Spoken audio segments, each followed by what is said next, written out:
everybody. Welcome to another edition of Packers Unscripted from Packers.com. I am Mike Spofford, joined, as always, by my trusted colleague, Weston Hodkowitz. We're coming to you here from our studios at Lambeau Field to look ahead to Sunday. It is a noon kickoff between the Packers and Buccaneers at Lambeau Field, and it's on CBS, Wes. It was switched from Fox to CBS, so just so you're aware, and so the folks out there don't automatically go to Fox to look for the Packers in an NFC game. In 1997, if I would have told you the Packers are going to play the Buccaneers an NFC Central game on CBS, you would have never believed me. No, I wouldn't have believed you.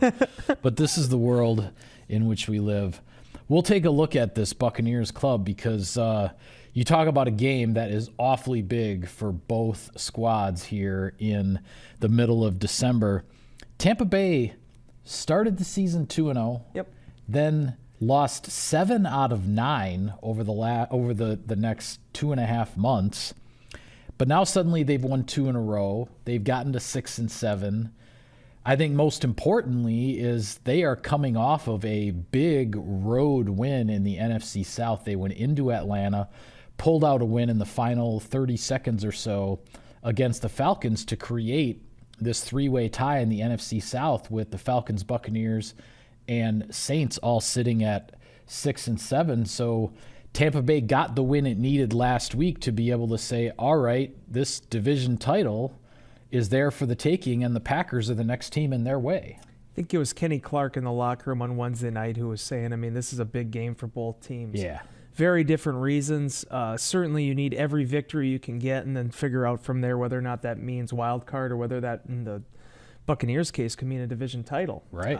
But I look at a lot of parallels between these two squads because while Tampa is much more veteran-laden than Green Bay is, they had to work through some things mid-season, was not looking good at all, but they've righted the ship a little bit. They've won some turnover differential battles.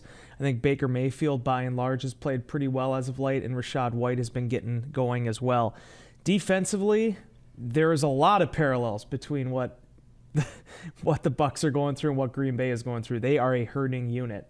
If you saw, neither team practiced on Wednesday. Yeah. The Bucs held a walkthrough. The Packers didn't even do anything. They just did meetings. And you look at the injury reports, you can tell why. The Packers, a lot of things going on there. Tampa Bay, Vita Vea didn't practice. Devin White would not have practiced. Carlton Davis didn't practice. There are so many injuries on that side of the ball for the Buccaneers. But be that as it may, a game will be played at noon Central start time on Sunday, and one of these two teams is going to have to come out on top. Yeah, and with regard to the Buccaneers, really you can't overstate how big that win was for them last week in Atlanta, huge. Because if they lose that game, they are 2 games behind the Falcons in the division with only 4 games left to play. So the division title is practically out the window, and then they would also be at 5-8 and on the outside looking in at this whole mess of teams, 7-6, 6-7, fighting for these wild card spots. So just an enormous win for them, and they got points in that game like from anywhere and any time they needed. They got a pick 6 from Carlton Davis, they got a safety from Antoine Winfield on a blitz. And as I said, Baker Mayfield, after the Falcons had scored with about 2.5 minutes to go, Desmond Ridder got a touchdown. Baker Mayfield took the Buccaneers the length of the field. They scored with about 30 seconds left, and then made a tackle of Drake London inside the 5-yard line on the final play of the game to preserve that victory. Baker Mayfield, Wes, we've seen him before, and in fact, this will be the 3rd consecutive year we're going to see him in Lambeau Field in December. 2 years ago on Christmas, he was the quarterback for the Browns. Last year in December on a Monday night, he was sort of the emergency quarterback for the Los Angeles Rams. He had just been signed off the street, 10 days before that, and had played in a Thursday night game the previous week. Now he's with the Buccaneers, and this is a guy who's seen it all and done that. He's been in playoff pushes before. He's won a playoff game as the quarterback of the Cleveland Browns. You're not going to get anything past Baker Mayfield in terms of surprising him with anything necessarily, but he is a quarterback who can be pressured into a mistake here or there, and the Packers have gotten their share of interceptions off of him when he's played in this stadium. Yeah, I believe it's 5, right? 5 in those last 2 games. Yeah. So I mean, Baker is undeniably an NFL starting quarterback. It was good to see him get this opportunity with Tampa Bay this year, because when he went in with the Rams, and it's a very unique coincidence that it worked out the way it did, that he's played Green Bay as much as he has, but just how everything unfolded with the Panthers, it didn't feel right. And I think I view this opportunity now that he has with Tampa as more of the get right comeback, second chance. Yeah. After obviously Cleveland went a much different direction. And he can make all the throws. He was a number 1 overall pick for a reason. He's a gamer. He's seen these moments now. I think he's benefited from them, and he's obviously built up a rapport with that receiving core. Chris Godwin's numbers aren't really there this season, but Mike Evans continues to perform and produce in a big way, and he's also found a nice secondary option with White as a pass catcher. So Packers still have their hands and their work cut out for them, but you do look at some of the things that has happened with Mayfield in the past. He is going to give you a couple chances throughout the course of the game. It really comes down to whether or not the defense capitalizes on it. Yeah, and you and I were talking before we turned the cameras on here about Mike Evans, who the guy he's been in the league 10 seasons, including this year. This is his 10th year. He's had over 1,000 yards receiving every single year. I don't think he's ever played fewer than 13 games in a season. I mean, his durability has been impressive. He's well over 11,000 career yards now, And I know, it's hard to say. I was asked in Insider Inbox, so what do you do to slow down Mike Evans? And it's like, well, the guy's got 10 straight 1,000-yard seasons. If somebody had figured out a way to slow him down, it would have happened by now, right? I mean, he's to me, what I've seen in the times that we've seen Mike Evans against the Packers, and in other times when I've seen the Tampa Bay Buccaneers play, it just seems like whoever his quarterback is, it was Tom Brady, now it's Baker Mayfield, other guys previously. It seems to me that the quarterback just waits for the opportunity when the defense is in a call that leaves Mike Evans one-on-one. Yep. And then the ball is going that way because they aren't 50-50 balls with him when it's one-on-one. It's more like 80-20. He comes down with the ball more often than not, and you can't double cover him every play. You can't provide safety help on every single play. No defense can really do that throughout the entire course of a game, and he just always maximizes on his opportunities when he gets a one-on-one chance. Yeah, and he's kind of, the more I think about it, he's almost like the NFC's version of Keenan Allen, where I think it is the fact... That's exactly what I said in Insider Inbox. Did you really? I haven't even had a chance to read it yet. Yeah, you hadn't, and that's exactly what I said. He's like Keenan Allen in that he just keeps putting up numbers and producing, and yet not a whole lot of people talk about how good this guy is. Well, and I think a big reason for that is because it ended up taking him 6 years to make a playoff. Yeah. And unfortunately, kind of like Allen, we're missing a really good potential Hall of Fame career just because we're not putting enough spotlight on the guy. Yeah. He's almost like an early Albert Pujols box score. My friend Scott Vince, he's the one that gave me this analogy, where it's like when you look at the back of a trading card, it's just perfect. There's no injury season. There's no, hey, he had 15 catches as a rookie. No, it's all production from the day he walked in the door. Yep. And certainly he's a player, and I love these guys because they're becoming fewer and far between, but a guy that has been with one franchise, he won a Super Bowl with that franchise, and despite a litany of different quarterbacks throwing him the football, he's done it. It doesn't matter if it was Josh McCown or Tom Brady. He's been able to accomplish a lot in this league, and I actually have to take some ownership of this as well because I overlooked him and I paid the price in my fantasy league this year because I had to make a decision. I don't know if it was the 5th or 6th round. I made a decision between him and Chris Godwin. I drafted Chris Godwin. That didn't work out so hot for me because I thought, maybe slot receiver type vibes. He'll gel with Baker Mayfield. No. The guy has been and will continue to be Mike Evans, and 6'5", 230 pounds. I mean, for all the respect we gave Megatron throughout his career, I feel like in a lot of ways we definitely haven't given Evans enough flowers of his own. Yeah, well, and you mentioned Rachaad White earlier as well, and he has been a producer as far as the receiving yards out of the backfield for this Buccaneers offense.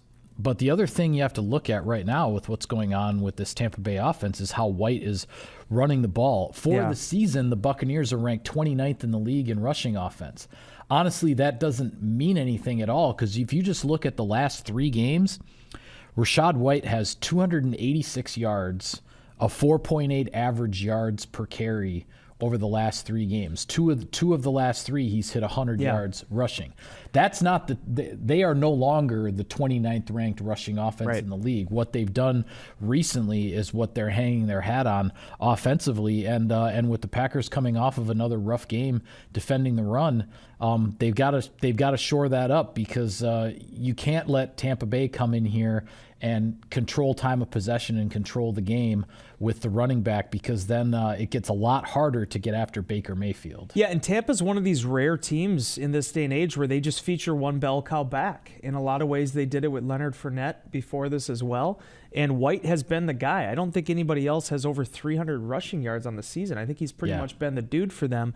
And now all 4 of his games with over 20 carries have come in the last 6 weeks. Again, it just reemphasizes that they're continuing to feed him the ball and they're getting better returns out of that. A capable back, I think everybody felt like this year, everyone understood he was going to be RB1 for them, and he gives them some versatility, gives Baker Mayfield some different options in which to use them. But at the end of the day, even though they've made this switch from Bruce Arians now to with Todd Bowles, the head coach, and now they have a new offensive coordinator now as well, they still have kind of stuck to a very similar blueprint for how they want to structure their offense. And as of late, it's been very successful.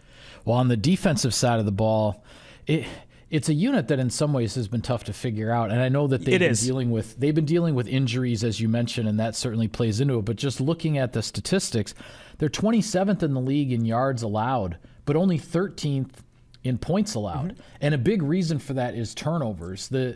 The Tampa Bay Buccaneers are actually +6 in turnover margin for the year, which is not a number you would normally see for a team that is 6-7, that is hovering around that 500 mark. But it is a defense that has taken the ball away. I think that is what has helped keep points off the board, even though they have surrendered a lot of yards. And the other thing that really sticks out to me, Wes, is that from a pressure perspective, they have 6 different guys on this defense that have 4 or more sacks on the year. One of those being Antoine Winfield, who's a nickelback / safety / do-it-all DB. And when I talk about 6 guys with 4+ sacks, that doesn't include 2 of the biggest names on the defense in Lavonte David and Devin White, who have 3 and 2 sacks respectively. And I know those guys have dealt with some injuries and missed some time. But my goodness, 6 guys with 4+ sacks, plus you still have David and White if both of those guys are available to play. How exciting is Antoine Winfield as a football player? Wow. I mean, when you look at this, Michael, I will get to those inside backers here shortly, but Winfield's a guy that in 2020, when the Packers are having that back and forth with Tampa, sometimes you look at a rookie and you're like, this is the guy, and it's not just because of what his name is. He has everything you look for. Yeah. 97 tackles, which leads the team for them. 11 passes defensed. He's picked off 2 of those. 4 forced fumbles, 3 fumble recoveries, and he's also added 4 sacks. He's an all-around playmaker, and as Bill Huber was asking of Jordan Love in the locker room on Wednesday evening, you can't really even diagnose where he's going to be at any given time. He's used kind of in the same way that Charles Woodson was used near the end of his run in Green Bay. He's listed as safety, but you're going to see him in the slot. They could blitz him. They have depth in the secondary, depending on what happens with Ryan Neal here. But he's a guy that is going to be everywhere. He reminds me, frankly, and the Woodson thing is interesting to me. He reminds me of Troy Polamalu, except without the size, because he's not as big as Polamalu was, and obviously without the hair. Yeah, that part too.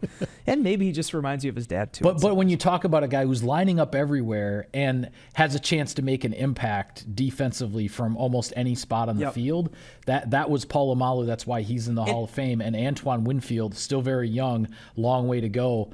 But, man, this guy can play. First 3-4 years in the league, it's incredible what he's done. And when you think of that star kind of defensive back that you throw on a guy, he certainly fits the bill. Lavonte David and Devin White, though, those guys are, I think, the prototype, and they've been the prototype for years of how you want to develop a defense. A veteran that is wise beyond his years but still plays an exceptionally high level in David. Yeah. second on the team in tackles this season. I think he was now up to 33-ish, around that area. Remarkable the way he's been able to adjust his game. And I remember 3 years ago saying this is a guy that's not getting enough love. He's been one of the top inside backers in this league for years, but no one's given him credit for it. He's definitely gotten his flowers now at this point. Devin White, I think, is dealing with a foot injury right now. We'll have to see exactly where he's at in this one, but is the number 2 to that. And then Vea is one of the most exciting defensive linemen in this league. He's been that way for a number of years. Just a monstrous human being that also is incredibly athletic for a guy his size. Yeah, I mean, how many teams have their leading sack guy for the season be an interior defensive lineman? Yeah. I mean, he's a problem. Yeah. I mean, he's tough to handle. Yeah, and it's not even like the Aaron Donald thing where Donald's just going everywhere. You're going to find him between the 2-3 techs, and he's going to push your interior lineman. He's going to be somewhere. He's going to be somewhere in there, and you got to be ready to handle him. But to be honest with you, I haven't watched enough Tampa this year to explain exactly why they've been so far down the list in terms of their pass defense. I think they're third from the bottom in the league. Their run defense has been fine, but I mean, overall, as you mentioned, the yards allowed this year are up there. The teams have been able to move the ball on them, but they've played well situationally and been able to keep some teams off the board too. And when you look at a team that, again, has gotten on a little bit of a winning streak here late, a lot of times it's going to come down to keeping the opposing team out of the end zone. Yeah, well, we'll get to our keys to victory in just a second. I'll take care of a little bit of sponsor business. Sirius XM NFL Radio delivers hard-hitting analysis and up-to-the-minute NFL news that true football fanatics need 24/7, 365. And at Cousins Subs, we have something for everyone, like our Wisconsin cheese curds, mac and cheese, golden fries, and creamy shakes, all paired with your favorite sub or sub in a bowl. Cousins Subs, 50 years of better. All right, keys to victory, Wes. When I say what's it going to take for the Packers to win this ball game, what is at the top of your list? Well, I'm going to put on my Mike Spofford Week 14 hat and tell you that it's going to come down to running the ball and stopping the run. We know the dangers that lurk there with this passing offense of Tampa Bay. You can't allow them to get into a rhythm and get White going and have to defend them on both fronts. Yeah. That is not a key for victory. Offensively, I should say, we're going to have to wait and see how this week unfolds for Aaron Jones. I know he told Rob Reichel in the locker room on Wednesday that he wasn't really expecting to go Monday. It was more about trying to be ready for this one. Have to see. He said he's probably going to practice on Thursday. We've shot this before we go out there for practice, so we'll have to check it out.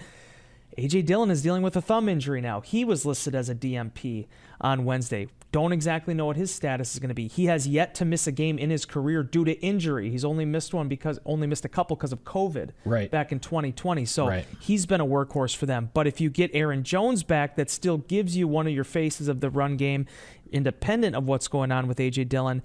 And ultimately, Mike, as much as we're going to talk about Christian Watson and these receivers, and you're not sure what's going to happen with Dontavian Wicks with the ankle, you go back to the original structure of this offense from week one, and we talked about Aaron Jones, how this offense was going to need him.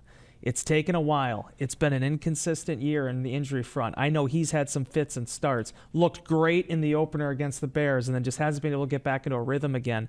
You hope the hamstring is behind him. You hope that we're getting close to the knee being behind him, and the Packers can mount a playoff push here with their Pro Bowl running back. Yeah, and I'm totally with you, with regard to the stop the run the ball thing again. What you and I were talking about it earlier this week after we got back from the game in Jersey, and as much as, Jaden Reed, who fortunately doesn't have a concussion and is just dealing with an ankle injury and sounds like potentially he's trending to play, but most importantly, does not have a concussion, was not put in the concussion protocol.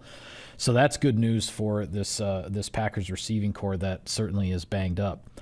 But Reed had the 16-yard touchdown run. He had the 20-yard run on the end around on the Packers' first play of the second half. Late in the first half, Patrick Taylor, I believe, busted off a 14-yard run. But the big thing that was missing from the Packers' running game was A.J. Dillon on just a traditional, not in a 2-minute drill type of thing like it was with Taylor at the end of the first half, but just traditional running the ball, being able to bust one of those runs to turn into an explosive, whether it be 15 or 20 yards or something like that. That didn't happen. Dillon was productive, but the Packers weren't able to get any of those big runs, and it just felt like because none of the traditional runs were really keeping the Giants on their heels. Yep. The play action game wasn't, it didn't get the defense to react the way you want it to. And that's a credit to the Giants. They were able to do what they needed to do.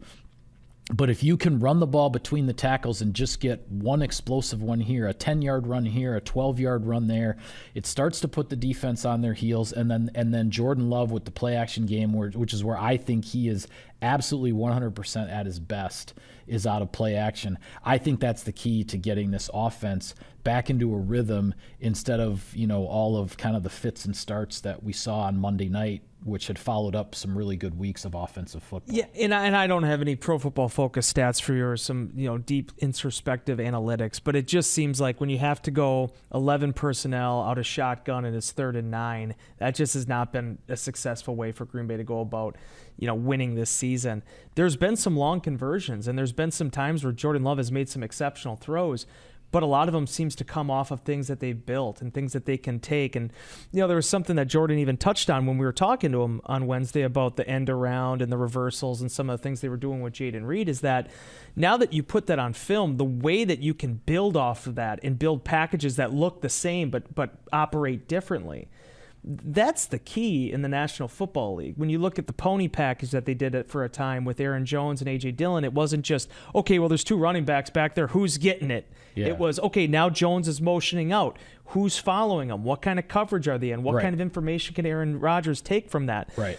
Same thing now with some of this motion stuff. When you have guys like Reed that are coming in motion, when it was going well the last few weeks, I almost looked at it as that was the 1-2 running combination, was what Reed's doing, stretching them horizontally, and then north and south with A.J. Dillon. So, again, we'll have to take stock. We'll have to see who's available, but certainly a huge sigh of relief for the Packers that Reed didn't sustain a concussion on the short week. He can be in the fold. He is dealing with an ankle injury, listed as limited on Wednesday, but Green Bay needs him, especially depending on what happens here with Dontavian Wicks. If he's unavailable, that roster and that depth chart for the receiver position certainly dwindles. Yeah, and the other thing you have to say when you're coming off of a game where you turn the ball over 3 times and you look at what Tampa Bay has done defensively in terms of takeaways, you've got to protect the football. Yep. Jordan Love had done a tremendous job of protecting the football for a good stretch of games for quite a while.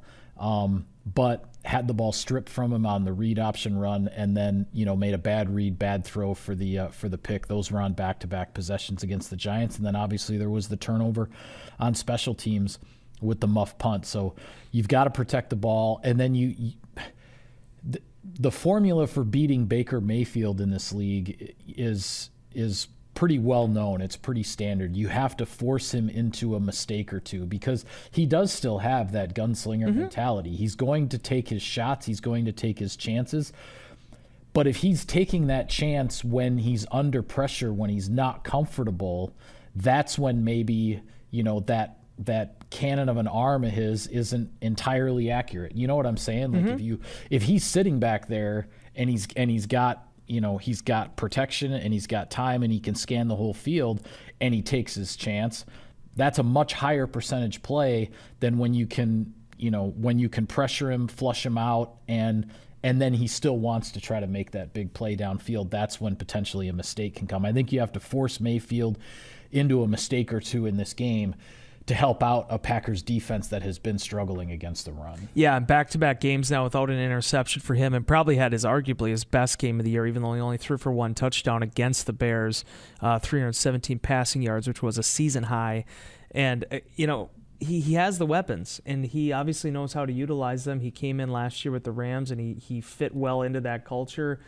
They had some big emotional moments, but then after the season was like, no, I'm still a starting quarterback. There was an opportunity in Tampa to prove it. Kyle Trask, they didn't want to go that direction. It was Mayfield, and he's trying to prove them right here during the final 4 weeks of the season. Yeah. Well, shifting gears to the NFC playoff picture, the key games that are coming up this weekend. Obviously, Packers and Buccaneers is, as we talked about, a big one for both squads. A very interesting game on Saturday, Wes, because the Minnesota Vikings, now having made a quarterback change to Nick Mullins, replacing Josh Dobbs, they are traveling to Cincinnati to play the Bengals who are right in the mix of a crazy wild card picture in the AFC as well.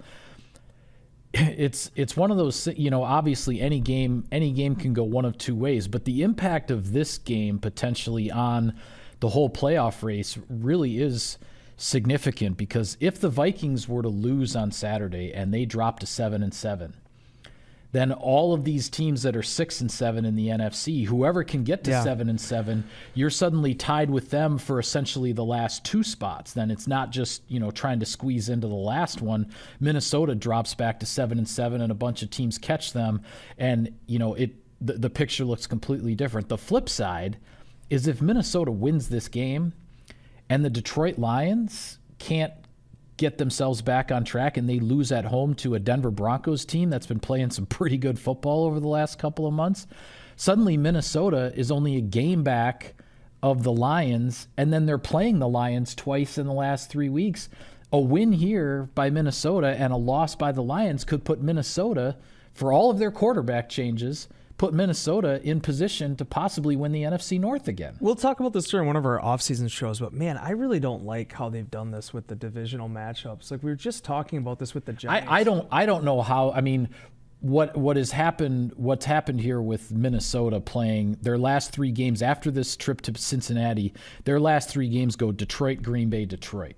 I don't get that at all. Yeah. Like how do you not play one of your division rivals until Christmas? Yeah. Like that just doesn't make any Very bizarre. Doesn't make any sense. So, but be that as it may, I could totally see why they would have scheduled Detroit, Minnesota for the finale. It just to have them 2 weeks before that is so weird to me. But yeah, it is. I agree. Let's get back to the bones of this thing. Jake Browning, 75% completion percentage, looks like a player right now for Cincinnati, going up against a Minnesota defense that, depending on which metric you look at, among the league's best right now with what they're doing with Brian Flores as coordinator. Yeah, and Browning is dealing with some kind of like a forearm injury or something. It doesn't sound like it's going to keep him out of this game based on the reports out of Cincinnati, but he is not 100% healthy. And as you said, this Minnesota defense, certainly coming off of the shutout, out in Vegas against the Raiders, this Minnesota defense under Brian Flores is really starting to hit its stride. Yeah, and looking quickly at Detroit there, because you were the one that actually brought it up to me. I mean, Denver finds a way to beat Detroit at Ford Field. They've suddenly swept the NFC North this year. Yeah. And that's where really their turnaround even began when you look at the win that they had over Green Bay. So obviously Packer fans, for no reason other than just to cheer against them, certainly cheer against the Lions, certainly big Denver fans this weekend. And then just quickly, I want to mention this as well. I mean, the Bears are going to be taking on the Browns. Joe Flacco has played relatively well. Certainly Cleveland's defense is what they're hoping to ride here. That'll be a big test for Justin Fields. And everybody's kind of within lockstep of one another. So each one of these games, I could say this week is a big week, but I think honestly, Mike, these next 4 weeks, we're going to keep saying this just because of how close this positioning is entering this final stretch of the season. Yeah, and when you look at the other games that affect this NFC wildcard picture, I'll just rattle them off here, Wes, and I'll let you comment on what you want to. But the Giants, who obviously just beat the Packers, they go down to New Orleans to face the 6-7 Saints. Washington, coming off of a bye week, will go visit the 6-7 Rams, and Washington has not been playing well, but maybe, if as Packer fans, you're going to cheer for Washington here to try to beat the Rams. Maybe the fact that they're coming off a bye week, they can get something straightened out and compete with the Rams. Atlanta, also now 6-7 after their loss to Tampa Bay last week. They travel to Carolina to face a Panthers team that the Packers will be playing a week from now. And then I believe it's the Monday night game, is Philadelphia is at Seattle. Suddenly the Eagles have lost 2 in a row to very, very good teams, but a 10-1 Eagles team is now 10-3 and in a fight for their lives for a division title, so they don't get relegated to a wild card spot. And the Seattle Seahawks sitting at 6-7. They've had a very tough schedule, and they've kind of hit the skids a little bit lately, losing twice to their division rival, San Francisco. I don't know what Seattle's quarterback situation is, if Geno Smith is going to be back for Monday night or not. But a lot of eyeballs, both in terms of the top of the conference and the wild card picture, will be on that Monday night game with the Eagles against the Seahawks. First time during the Pete Carroll, John Schneider era that Seattle has lost 4 straight games as well. So things have not. Wow, so it's 4 in a row now for them. 4 in a row, yeah. Because I didn't realize that it was up to. Yeah, they lost to the Rams before facing 49ers, Cowboys, 49ers. Because again, these division games have to be played within 3 weeks of each other. But either way, I mean, bringing it back to it and what we talked about on yesterday's show, on Wednesday's show, is that the Packers, they didn't gain anything last week, but they didn't really lose anything either. Yeah. So they missed an opportunity to put themselves in a better position. But the bottom line is, you know, all these teams are at 6-7, and right now 6-7 is the 7th playoff spot. So it's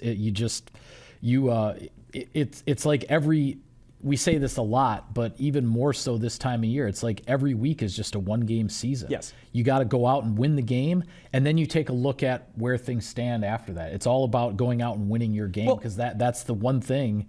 That's the one thing that you have control over. Everything else in this crazy, nutty league where all sorts of wild stuff happens, that's all going to happen. There's nothing anybody can do about it. All you can do is go out and play your own game. And fans don't realize this type of stuff, but Carrington Valentine after the game on Monday night was even like somebody had asked about, you know, you were heavy favorites, you know, 6.5-point favorites over the Giants. And he's like, I didn't know any of that. Like, they don't care.